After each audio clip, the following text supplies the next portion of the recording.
Welcome to Healing Your Families. I'm Emmalou Penrod, and I help you as a parent go from frustration, stress, and overwhelm to calm, confidence, and joy so you can achieve the quality of family life that you desire. I'm excited today to have a special guest. This is Dr. Cheryl Okoli, and she's another show host on our Win Win Women platform. And her show is The Dancing Negotiator. I love it because there's a lot of negotiation going on in a family. But today, our topic is bullying. So, Dr. Cheryl, welcome. Thank you. Thank you, Emily. Thanks for having me. It's a pleasure. And could you tell us a little bit about your background, your credentials, and what you do? Sure. So I'm Dr. Cheryl Okoli, DHA, and I like to add a DHA because a DHA means a Doctor of Health Administration. So think of me as a doctor for your healthcare administration needs, the business of healthcare. So some of the things I love to do is I do provide consultation services for individuals, clients in leadership levels, or individuals who require anything to do with strategic management, organization development. But I also like to talk about conflict. I'm a conflict resolution coach as well. Yeah. And I think that is a very high stress profession. And I would think that there could be some conflict to have to deal with. Absolutely. But the question is it good or bad conflict? I'm a firm believer we need to differentiate whether the conflict is constructive or destructive. That's true. And I see analogies with families. There's a lot of stress and conflict in families. And so I've listened to your show. I know a lot of the principles apply to families as well. That's right. So, is bullying a problem on the job in the healthcare profession? Absolutely. And the saddest thing is sometimes it's very covert. If you do not know what bullying is, you'll be surprised how rampant it is in the healthcare. Because, for example, people don't even know that things like gossip is bullying. Things like excluding someone from a meeting, from a discussion, sabotaging them. These are all parts of bullying, types of bullying. And also like on the job, yeah, you might have an assignment allocated to you, then all of a sudden your workload increases without being informed about it. And again, with bullying, the caveat is this though, it's usually defined as a repetitive behavior. So it usually happens more than once for it to be classified as bullying. So yeah, so bullying is rampant in healthcare industry, it's rampant in all industries, but the key is, do you have the eyes to recognize it? Do you have the courage to address it? Either when you yourself is a recipient or whether you observe a bullying behavior. Because honestly, if you observe a bullying behavior and you do not interfere or intervene or report it, you yourself could be deemed an accomplice. You really could be. Well, that makes sense. I think in any setting, if Yeah. you're aware that it's happening and you remain silent, or you're also intimidated, I know there's always that thought in schools of, well, if I try to intervene, then they'll start picking on me. And yet it takes one person. And you also made a good point. So it's not necessarily a single incident, but it's more a pattern of behavior. Correct.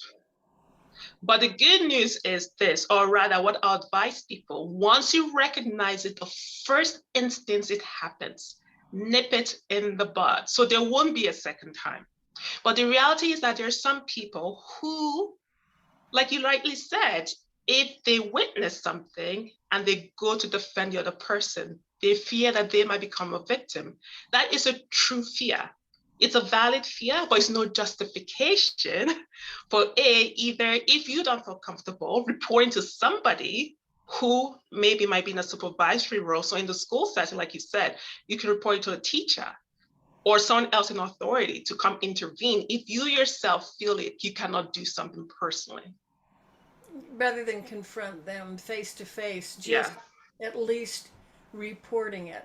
And now you also described how to recognize it. So it sounds like it's any action that is intended to belittle someone or undermine them or keep them from their job, doing their job, right? From Yes. progressing in their Yes. Yeah, so there's a trajectory of bullying. So if you want to talk, so when you mentioned job, so if we say in the work setting, for instance, bullying could be anything, like I said, excluding someone from meetings, excluding someone from conversation, excluding them from social activities. Sabotage could be, for example, you have, like in this world where we have budgetary constraints. So let's say there's scarce resources, right? So you know that a certain department doesn't have a certain resource, but you need to work with them. Sabotage could be, oh, not telling them they've changed the IT technology, or just having a presentation and you do something, the power goes off. You know what I mean? So that's sabotage, right? So it comes in different shapes and forms. So there's the quote unquote the little acts of bullying to the more destructive, wicked kind of bullying. So gossip and slander, these are examples of bullying. When you assassinate someone's character, that is really on the vengeful side of things. So for example, there are these authors by the name of Tripp and Baumel. They expanded a model that has to do with conflict resolution strategies, like, for example, collaboration, avoidance, accommodation, competition, and there's one more there. But they felt that wasn't sufficient when it comes to destructive, vengeful behaviors. So they were the ones who expanded that Thomas Kilmann model to include blocking, sabotage, and exclusion, right? So when you think about it, if you can reflect, and I shouldn't assume, I really hope you had a healthy work environment, a psychological safe environment where you are. I really hope you did. And if you did, you may not have recognized or been a recipient of excluding, blocking, and sabotage. But that happens. It's not just relegated to, I like to say, the sandbox, because people think, really, bullying happens in the workplace? It absolutely happens. And the key is, again, do you have the eyes to recognize it? Because it takes a little different form. It's not so much the physical, like on the school playground where people are punching you or pushing you over and recess. So it takes a little bit more subtle, sometimes overt, but when I go back to the assassination of character, sorry. So one person who may not like you or feel threatened by you says one negative thing to somebody else. Now, depending on the person they share it with, depending on their character, they can either keep it to themselves or the whole Chinese whisper, if you will, right? They tell to the next person. It's the whole ripple effect, right? So that begins a trajectory of basically breaking down one's reputation. And what is the consequence? What are the consequences?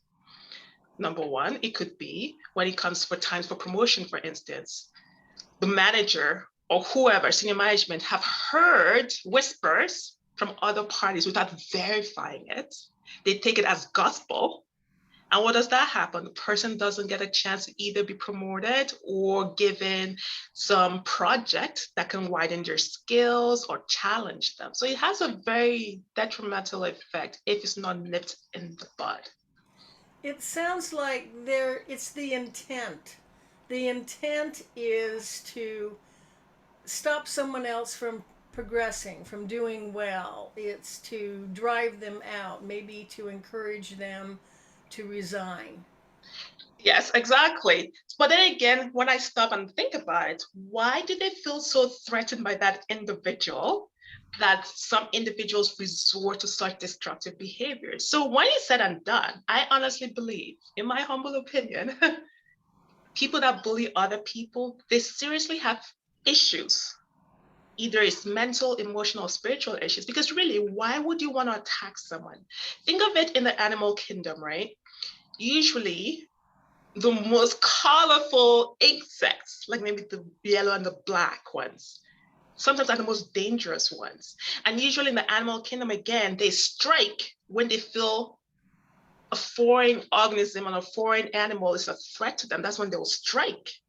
But normally they wouldn't. So when you transfer it into a work setting, people who bully people, for whatever reason, I believe they're insecure in themselves. They can't handle someone else progressing. It could be, who are you to progress before me? Who are you to get that promotion? And then they start attacking.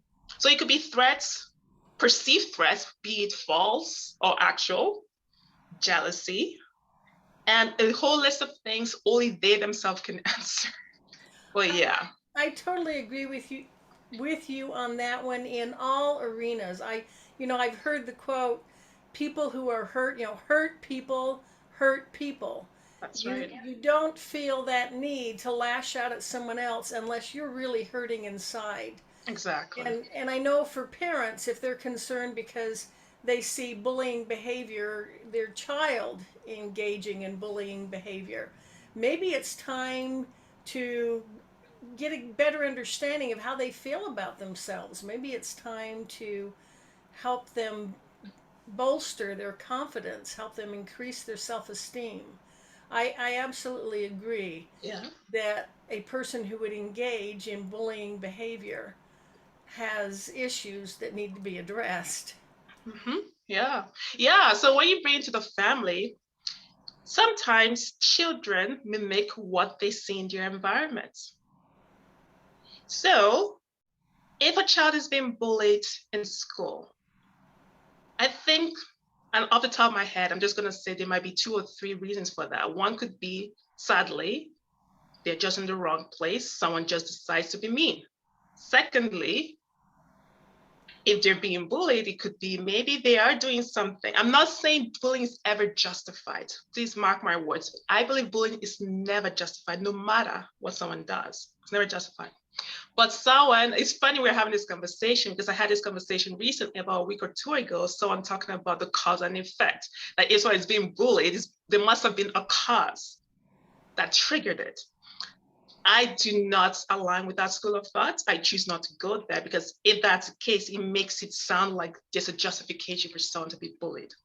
But going back to children, sometimes mimic what they see. So the bully in schools, bullying other people, maybe unbeknownst to everyone else in that school environment, either they're witnessing someone in their own family being bullied. It could be a parent bullying their other parent. It could be siblings bullying each other, cousins, and so forth.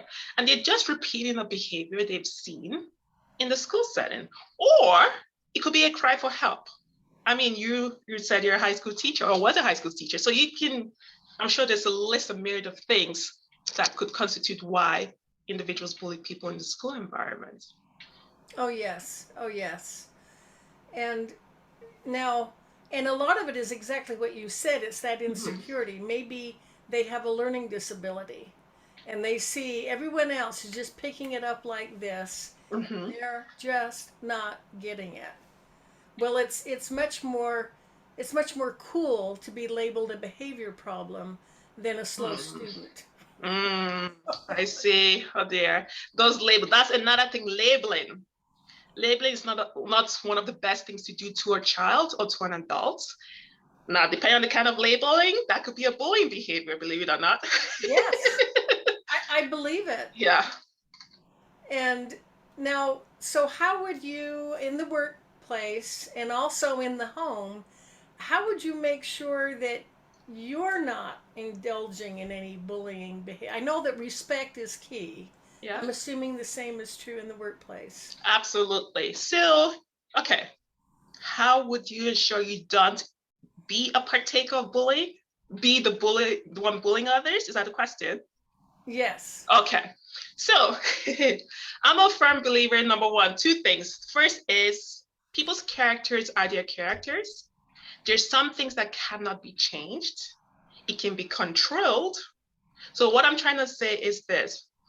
There's some people who are, and forgive me for saying this, but are inherently bullies. In the work environment, there's actually something called the toxic leadership triangle or something to that effect. So the triangle, so usually there's a top and 2 other points. So if the main leader is a bully, do you think bullies work by themselves? Usually no, they have their For lack of a better word, and to throw in some humor, they have your minions. And they constitute that toxic triangle.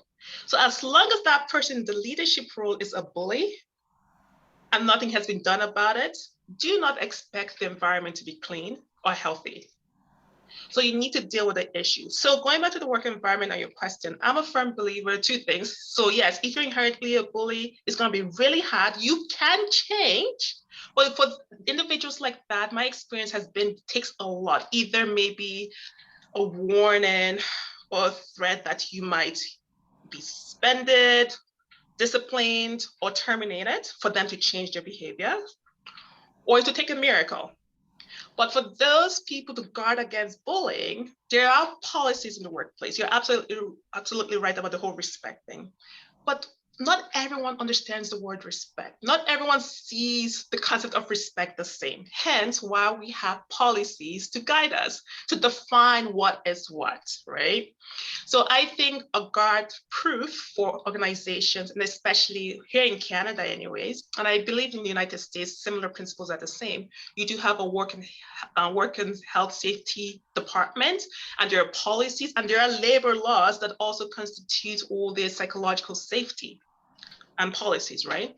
So if every individual employee, not just at orientation, has a module addressing respect in the workplace, preventing bullying, harassment, and discrimination in the workplace, it's one thing to just to take the test, just to take it up, or they've conducted that annual module, if you will.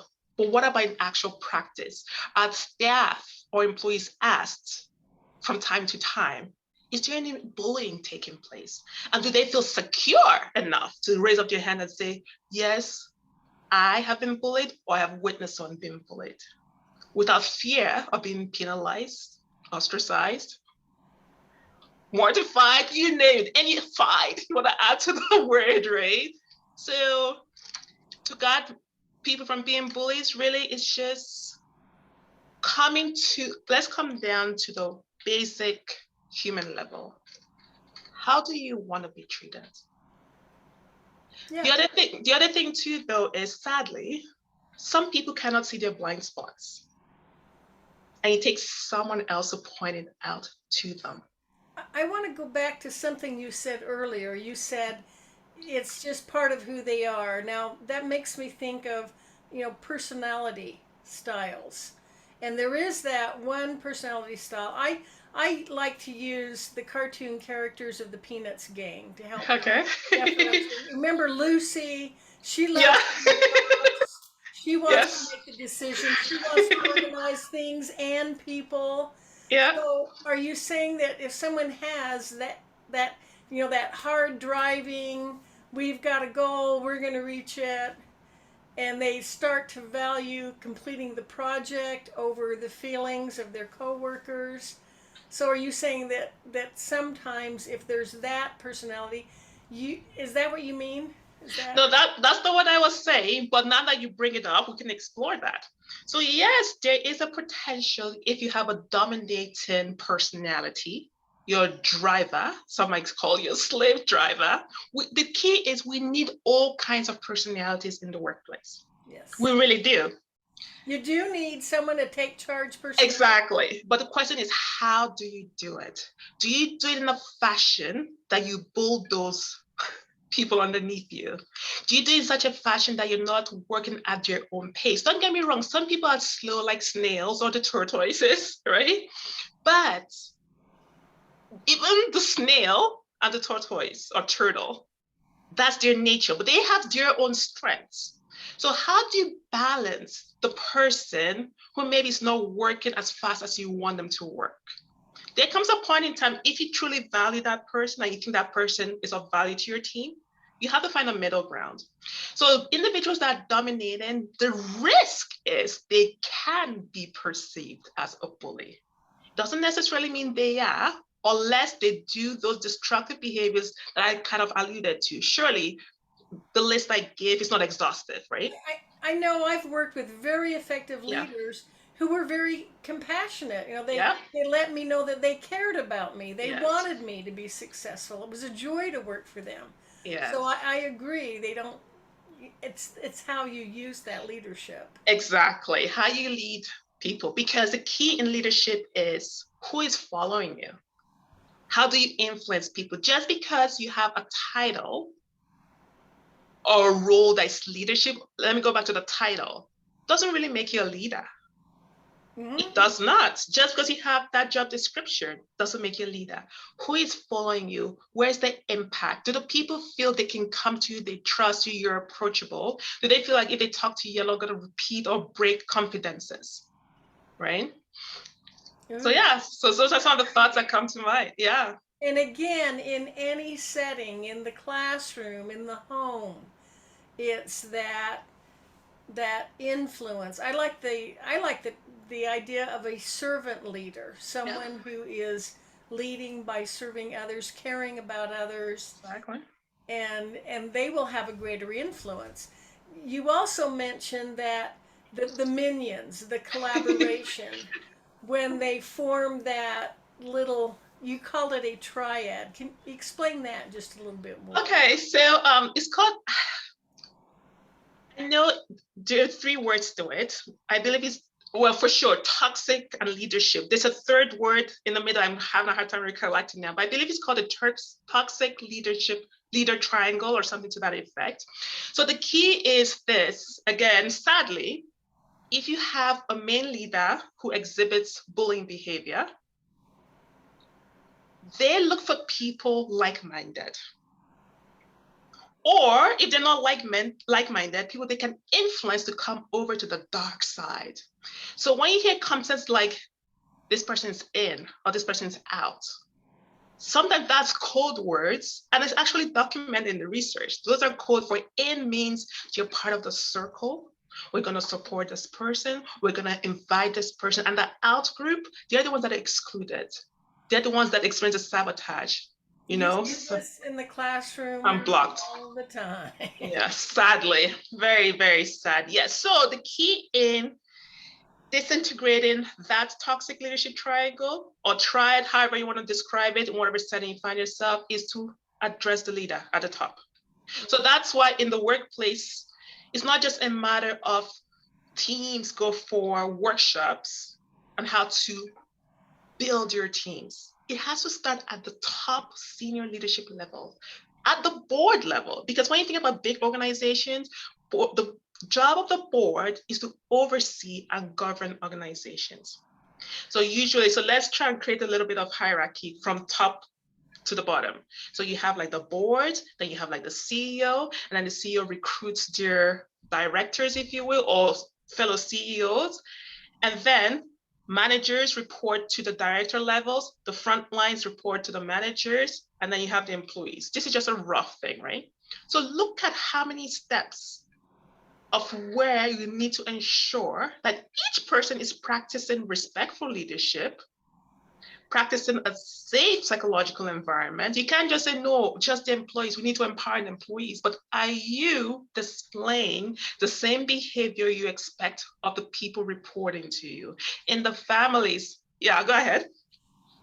Right on. Yeah. Okay, so in the same thing in the On. families. So in the families, so let me paint the picture of a healthy family. When I say a healthy nuclear family, mother and father and their children, let's say they have 2 or 4 kids, 4 kids. Okay. So each of those 4 kids have their own personalities.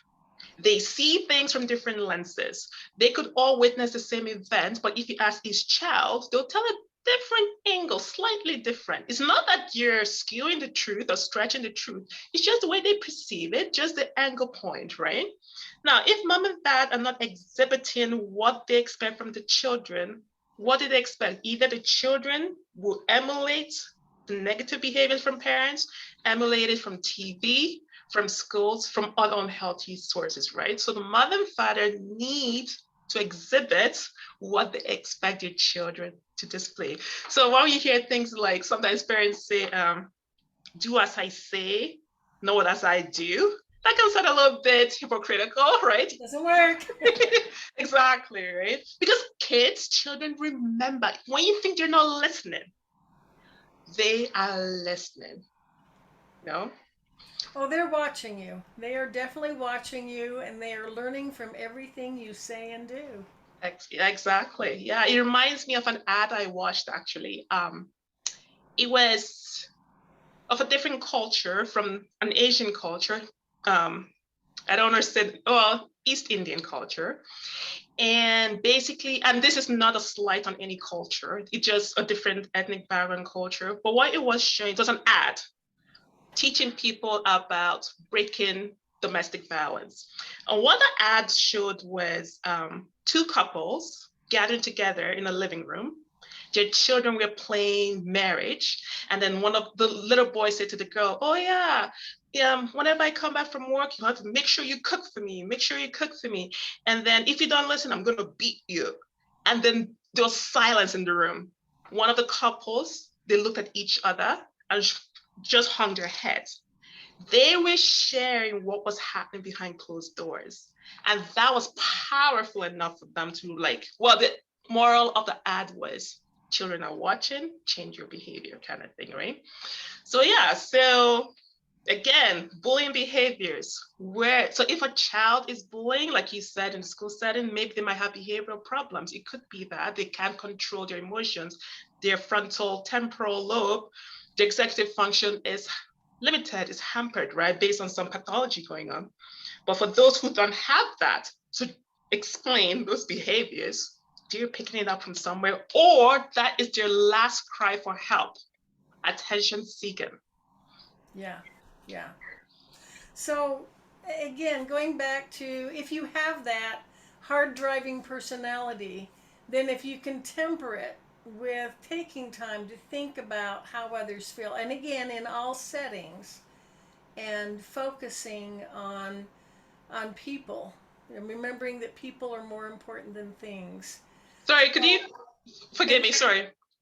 and the parents in the home following, because they set the example, if they're treating each other with respect, if they're treating their children with respect, and children of course need to be instructed and taught, but Yeah, it can be done with respect.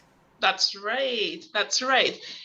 Just because they're little and small bodies, don't mean they don't have feelings.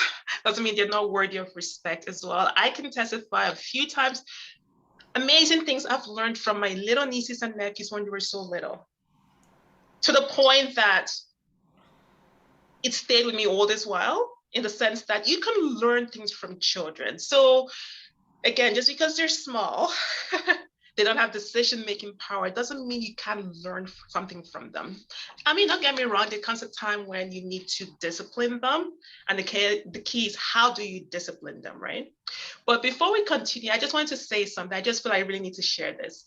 Even though I use that example of the East Indian family, I want to make it clear that domestic violence happens across cultures. It's not unique to one ethnic background. It's just displayed differently. Just like I said, bullying can be covert. Well, in the North American culture, bullying, if it's not someone hitting someone, it could be financial abuse.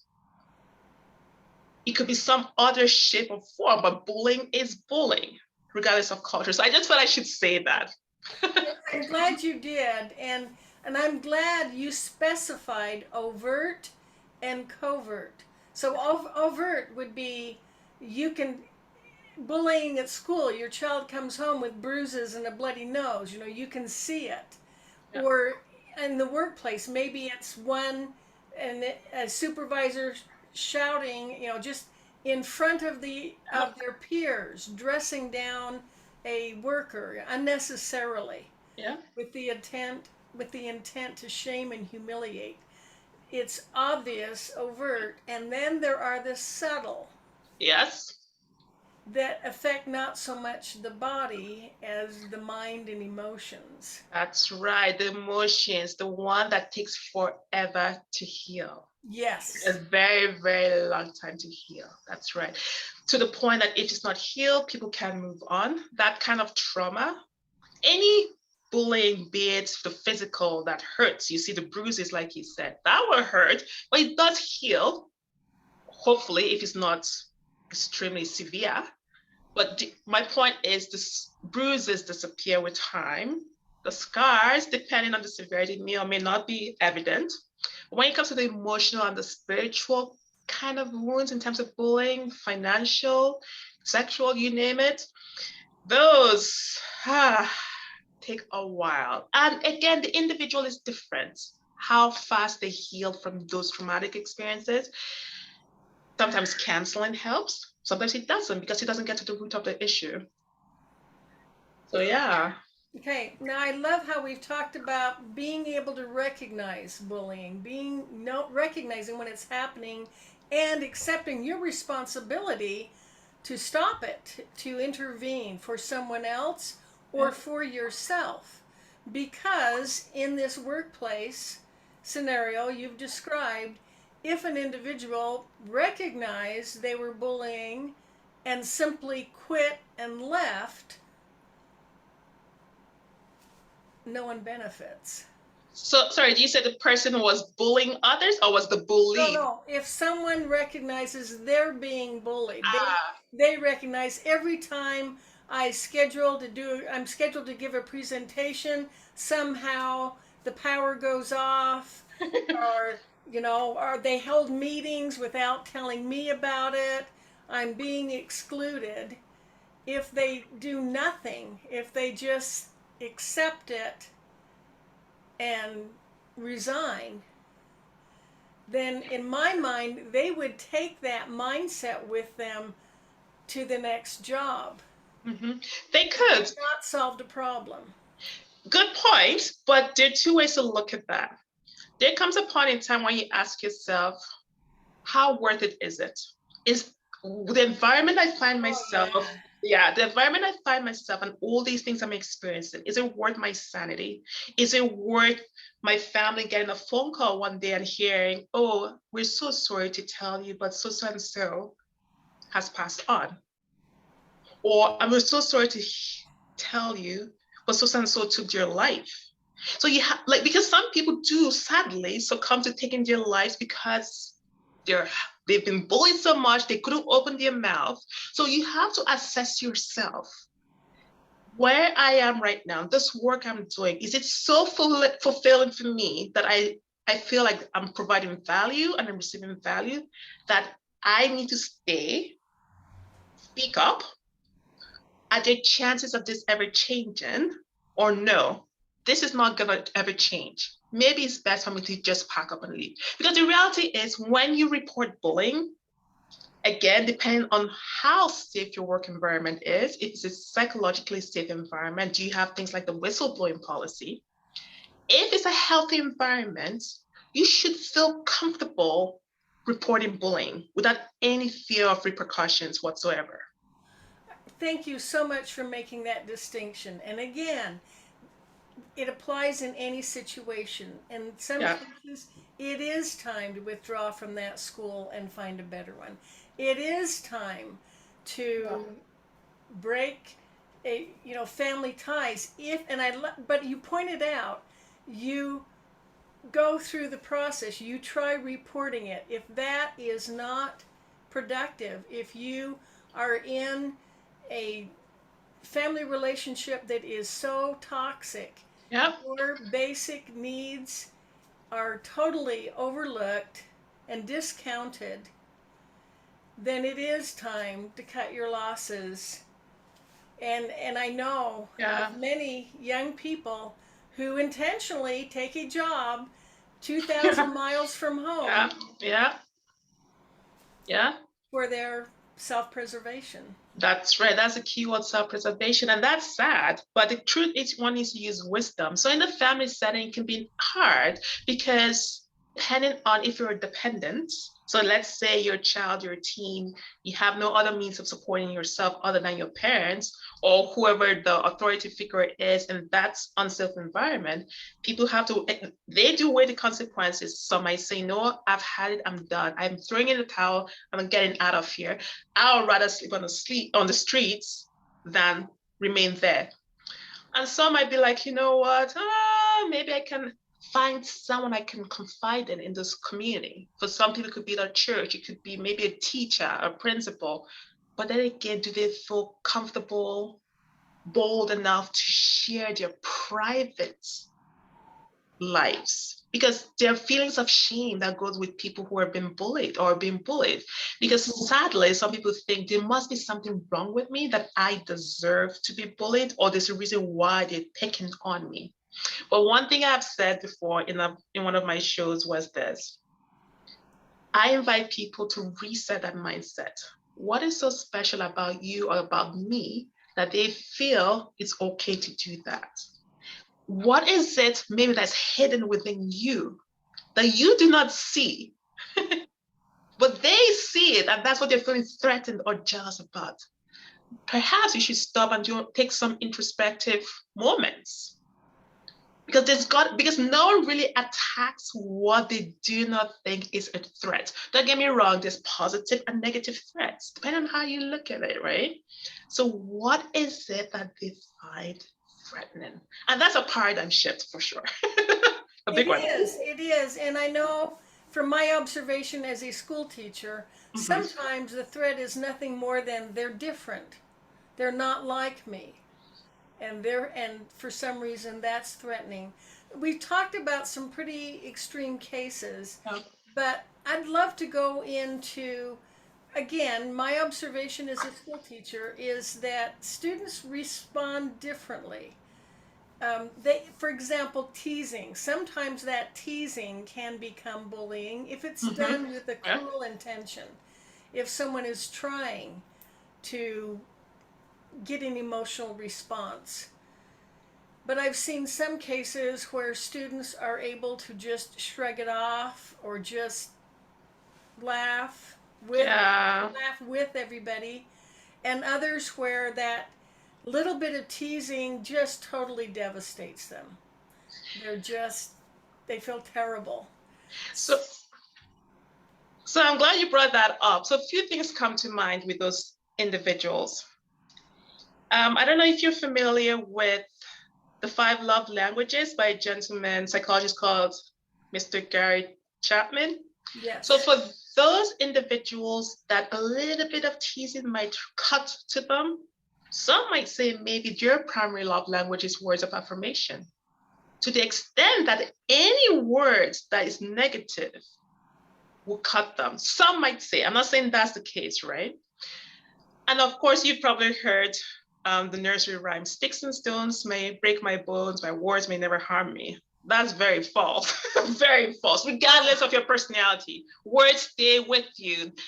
You've also heard too that no matter the number of positive things you hear, if you hear one negative criticism or however, be constructive or whatever, that's the one thing that replays in your mind for keeps going on and on and on, right? So yeah, so for those kids that are sensitive, again, I don't even want to define them as sensitive because teasing is not right, right? Some people process things differently. And again, depending on one's maybe cultural background, family backgrounds, the way they communicate at home may be different from how the kids are responding to them or communicating with them. But if it's teasing, one might say define teasing. So again, it comes back to communication a little bit. So if someone comes and says to you, a child, oh, I'm being teased at school, it behooves whoever they're reporting to say, tell me more about it. Listen and hear what they describe as teasing, because it could be legitimate. It may not be. It may be maybe a slight misunderstanding or misperception of what was being said. But for the child that is actively bullying or being teased, everyone is aware of that. I would like to make a suggestion that I would love for schools to adopt. So in Canada, for instance, the color for bullying is pink, anti-bullying. And not many people know this. So if we're teaching students in schools against bullying, could we have a code, a visual code, if a child is being bullied? Or if you know someone that's been bullied and you don't feel comfortable sharing because you might feel like they'll be like, oh, they're telling tales, they're telling tales. Could you wear a collar? And not just once, but maybe let's say 3 times in 1 week. And that'll get someone's attention. Oh my goodness. It's almost like asking for help, right? Because you might have seen that hand signal. I think it goes like this or something like that, which is like a help, something like that. So yeah, so that's an idea, but the sad thing is we shouldn't have to go to visual codes or wearing codes. Well, you mentioned that the policies, Mm-hmm. and schools have policies, and homes, Mm-hmm. families can have that structure. This is in our family. We talk to each other with kindness. We don't call each other Yeah. names. We, we we don't raise our voices unless it's an emergency. So there's that structure, those guidelines that are taught, and the expectation is that they are followed. But I also think that when someone who believes in themselves, in other words, they know they have worth, they know they have value, they know they're intelligent and capable. So if someone throws a taunt at them, they know it's not true. It would be like if I started to make fun of you because you're wearing a red blouse, and you're not wearing a red blouse, and you don't start thinking what's wrong with me. You're thinking what's wrong with Emma Lou? Does she have a vision problem? So when they have that when they're when they have that strong belief in themselves, then it doesn't turn inward. They're more like thinking, what's his problem? Rather than internalizing it. And some of that is personality too. Some people, and as you said, some people are more sensitive.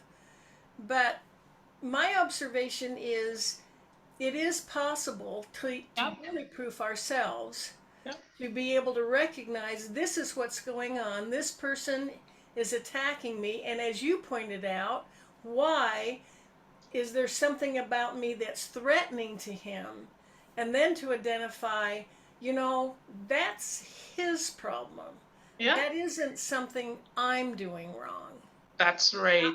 I can assure him that I mean him no ill harm. I'm not out after his job, but and I do agree that schools can make it have a huge effect on the climate and make it so that everyone is taught to treat each other with respect and courtesy. But I'm thinking rather than trying to make the whole rest of the world safe, maybe we could instill in our children that strong sense of who they are. I agree 100%. It all begins in the family, and preferably, I wish all families were healthy.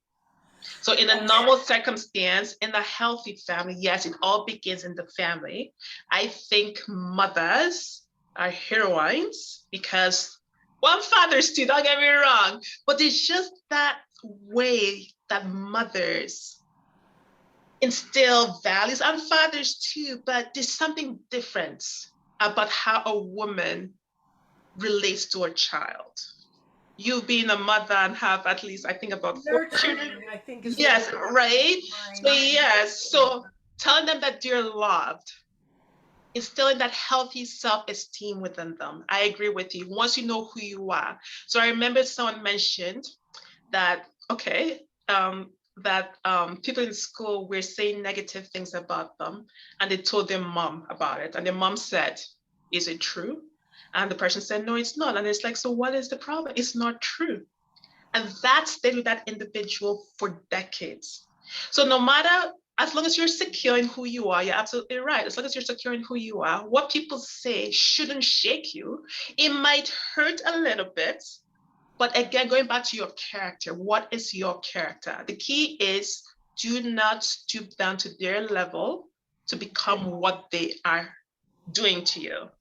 Maintain your character. And it takes a healthy environment of a family to do that. And I love to, going back to what you said before, is recognize when you're in that situation where the cards are stacked against you and it's toxic and it's not Yeah. a thing. Yeah. Even though what they're saying isn't true, if that you've got that power triad there, Yeah. Toxic triangle, toxic leadership triangle. Yeah. yes, then it, maybe it's time to find a better environment, a But the healthy. good, but the good thing, though, one thing I will say going back, thanks for bringing that up, is even if you do leave, report it. Yes. Report, have it documented in one shape or form. Now, if the people you report to don't do anything with it, that's on them. You've done what's within your power, and don't be surprised. Even if they don't do anything in your favor and you end up leaving, I bet you 100% they will pay attention and change things. Sadly, you may not have benefited from it. You might have been the scapegoat, but other people coming after you will have a little bit of a different experience, because I believe they will look into it in one shape or the other. They just, in the workplace, they just get a little bit threatened about lawsuits, right? Because bullying, a true bullying complaint that's proven, is expensive for the organization in terms of money and reputation. So no one wants to deal with that. So that's why some people are scared, like, oh my goodness, what if it drags on for years in the courts? So some of those things make people not want to go ahead and report. But my advice is always report it. The first instance you see or detect, be it subtle or covert or overt, stop it. Even on the, like, there's an ad, I'm not sure if you're familiar with it. It's like, stop, get your own sandwich. In the school setting. So in the workplace, stand up to them. It's hard, but say stop, because really what your supervisors will ask you will be, did you tell them to stop it? Because according to the algorithm, that's what you're supposed to do. If they don't listen, then you report it, right? Yes. So yeah, so I think the key is empowering people to speak up. That should be the focus. And following the policy, Yes. and again, in any situation, Yes. allowing doing nothing is being part of the problem. Yep. So always report it. Always, always, always. And please find a confidant. I really hope one can find a confidant, be it outside of work or within your family or outside of family. I really hope people can have at least one person, because that's a lot to carry. It's a lot to carry by oneself. It is. It is. And it would be wonderful if this were never a problem. And I liked what you said. I think I view families as the foundation of society. If we can get all families healthy, if we could get parents teaching by their example Yeah, and treating their children with respect and treating others, the children are watching mom and dad being honest and respectful and ethical that's right. and having goals and working towards them and being considerate of others and giving back. The children grow up with this and adopt it. And then it goes into the workforce. That's right. A ripple effect. Yes. Society. If we want a healthy society, like you said, it begins in the family. Yes. Yes. And these negotiating skills that you talk about in your show are so worthwhile, so beneficial. Thank you. So, do you want to take a few minutes and tell us about your show? Tell us some of the things that you talk about. And Sure. make sure you tell us when it is. Sure. Yeah. So I have a show, privileged, thanks to Win-Win Women for giving me the honor and privilege to have this show called The Dancing Negotiator with Dr. Cheryl Okoli. So as the name implies, all about conflict resolution, different styles of conflict resolution.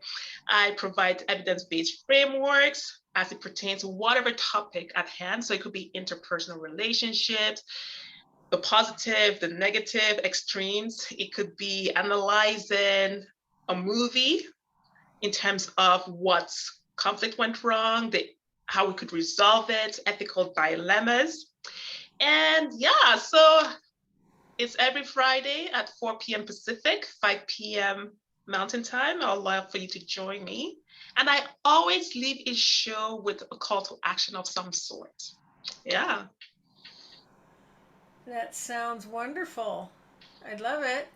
And so you mentioned your background in uh, hospital administration.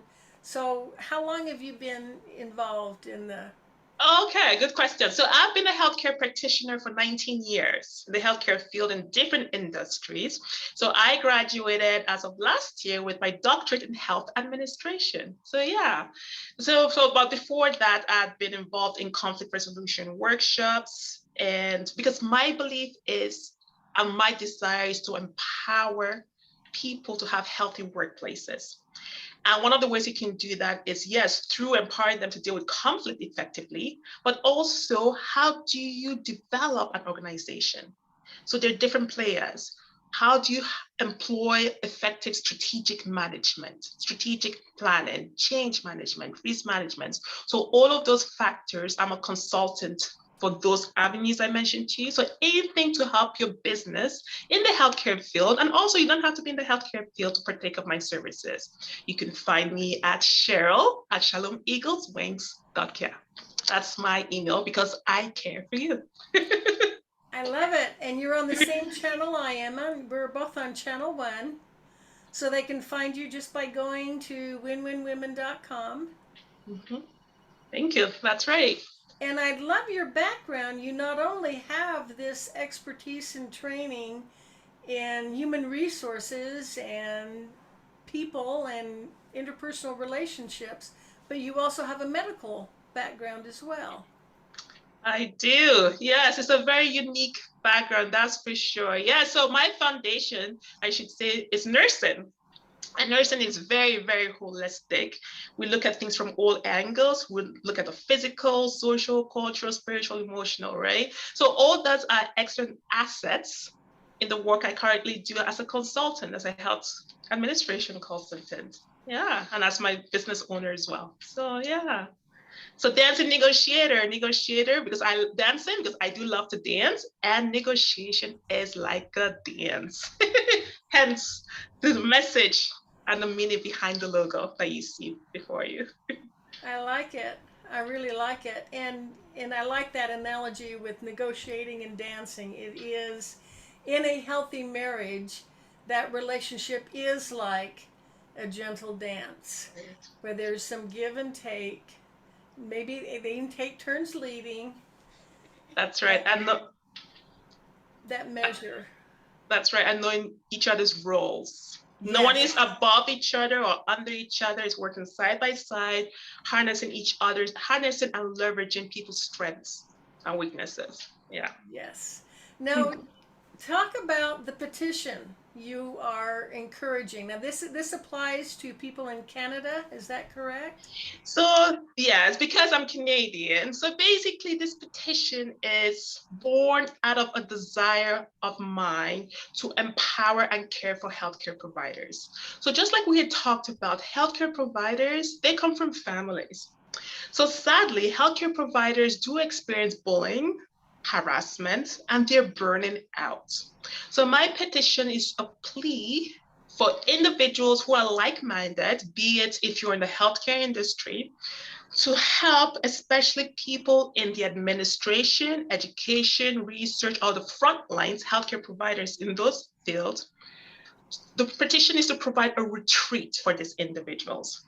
So it's not just a matter of a 2-day, like a 4-hour workshop. No, this is actual like 3-day workshop in a beautiful picturesque area where they can have evidence-based classes to empower them. They'll have counseling because of the trauma they've gone through, because bullying, harassment, and burnout are traumatic issues, right? So my petition is a plea to people, either if you're in the healthcare environment or you're not, or you're married to one, or you're family of one, or friend, to please sign and share the petition. It's literally, if you were to type in Cheryl Okoli petition on Google, it pops up. Okay. Yeah. So they can find it if they just Google your name. That's right. And just my name with a petition beside it, yes. Okay, And and I think we can all agree that we have pushed our healthcare workers to the max.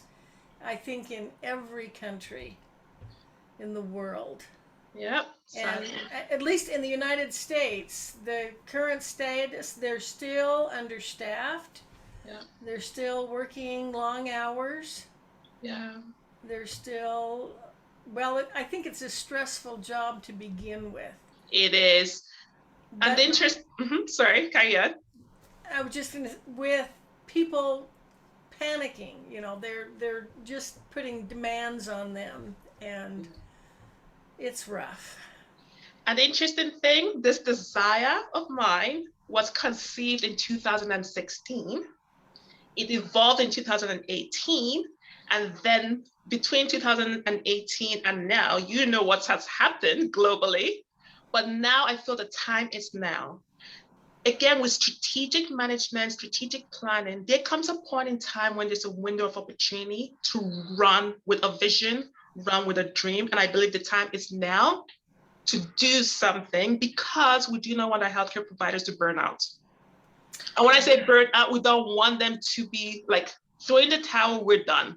If they need to do that, maybe it's a new chapter for them. But I want us to link arms to love on them, provide TLC for them, empower them to be positive change agents, to be refreshed, rejuvenated at this retreat, to go back to their current workplaces or perhaps future workplaces. If it's a new chapter, if they've been bullied, harassed, and they're like, you know what, it's not going to change, maybe it's a new chapter, but still give them the due respect and love and care they deserve in that retreat environment. It's a safe haven for them. I'm so glad you're doing this for healthcare workers. And I see too other, teachers, actually truckers. I'm watching, we just need to have a kinder world. Yes, indeed, indeed. That's right. We're placing so much stress on each other. I love that. Well, and I see that as our mission too with Win Win Women, that we want to lift each other. We're helping unite the women of the world. Let's learn from each other. Let's lift each other up, ease each other's burdens, because we all have a lot to deal with, and learn from each other. And that's what I love about these shows. There's such a wide variety of beautiful, helpful topics, just about any subject you can imagine. Absolutely. You'll find an expert that you can learn from. That's absolutely true. And I so much have enjoyed talking to you, Cheryl, and learning more about your background, my goodness, your expertise, and everything you've been able to share with us. It has been very helpful. Do you have any last words before we end? Just want to say thank you for the opportunity, and I commend you for the work you are doing too, because I'm a strong believer, healthy families, healthy society. All right. Well, Cheryl, thank you so much. And to our listeners, thank you so much for joining. Come back again next week at the same time. We'll be continuing our series on confronting abuse, how we can protect our families, and how we can heal. We don't always have control over what happened to us as a child, but now as an adult, we can choose healing. There are a lot of shows that address that. Be sure to go to my website, healingyourfamilies.com. Check out the services I have there. And until next week, remember to love yourself and love your family. This is Emma Lou Penrod of healingyourfamilies.com.